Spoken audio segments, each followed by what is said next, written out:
بسم اللہ الرحمن الرحیم۔ السلام علیکم پیارے دوستو۔ ہم بستری کی آگ ایک عورت کے جسم میں مرد سے زیادہ ہوتی ہے، لیکن اس کے معنی مختلف ہیں۔ جب تک شادی کی تمام رسومات ختم ہوئیں، آدھی رات ہو چکی تھی۔ کمرہ ہلکی پیلی روشنی سے جگمگا رہا تھا، وہی روشنی جو پہلی رات کو اور بھی خاص بناتی ہے۔ آرائش آہستہ سے کمرے میں داخل ہوا۔ ریا اس کے سامنے بیٹھی تھی۔ اس کا سر جھکا ہوا تھا، اس کی انگلیاں الجھی ہوئی تھیں۔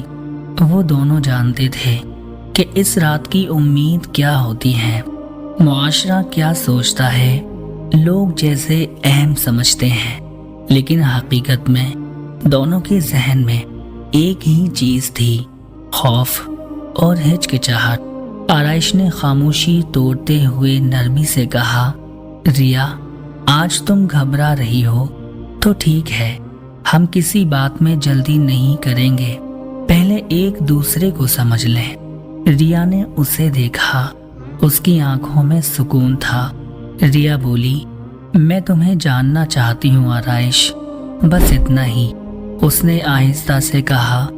وہ دونوں کھڑکی کے پاس بیٹھ گئے۔ باہر ٹھنڈی ہوا چل رہی تھی اور کمرے کے اندر دل کی دو دھڑکنوں کی آواز آہستہ آہستہ باتیں کہنے لگی۔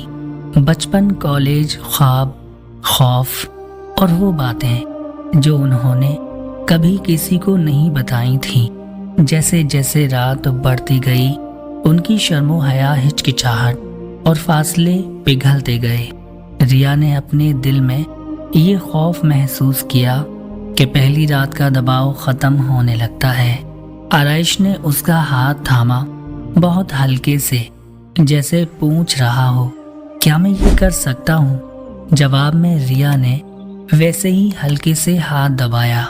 اس لمس میں کوئی جلدی نہیں تھی، بے غیرتی نہیں تھی، بس ایک احساس تھا کہ محبت کسی کو چھونے سے پہلے دل کو چھو جاتی ہے۔